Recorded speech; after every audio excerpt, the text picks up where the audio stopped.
ഗിരീഷ് പുത്തഞ്ചേരി എന്ന് പറയുന്നത് എൻ്റെ ഒരു സഹപ്രവർത്തകൻ മാത്രമായിരുന്നില്ല. അദ്ദേഹം എൻ്റെ ഒരു കുടുംബ സുഹൃത്തായിരുന്നു. പലപ്പോഴും ഇവിടെ വരികയും ഭക്ഷണം കഴിക്കുക, എന്നെ കൂടി കിടന്ന് ഉറങ്ങുകയൊക്കെ ചെയ്യുന്ന ആളായിരുന്നു. തന്നെയുമല്ല, അദ്ദേഹം സഹകരിക്കുന്ന സമയത്ത് അദ്ദേഹത്തോട് പാട്ട് എഴുതാനെന്ന് പറഞ്ഞാൽ 10 മിനിറ്റ് കൊണ്ട് പാട്ട് റെഡിയാവും.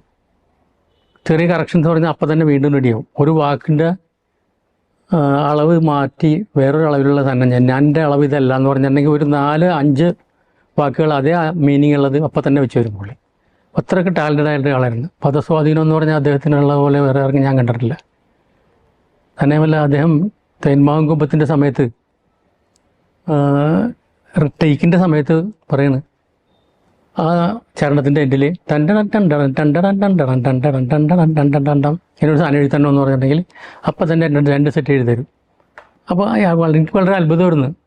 അദ്ദേഹമായിട്ട് ആദ്യമായിട്ട് കൂടിയത് തേന്മാവും കുമ്പത്തിലാണ്. ഫസ്റ്റ് പടത്തിൽ കെ ജയകുമാർ സാറായിരുന്നു ഞങ്ങൾക്ക് വേണ്ടി ഗാനരചന നടത്തിയത്.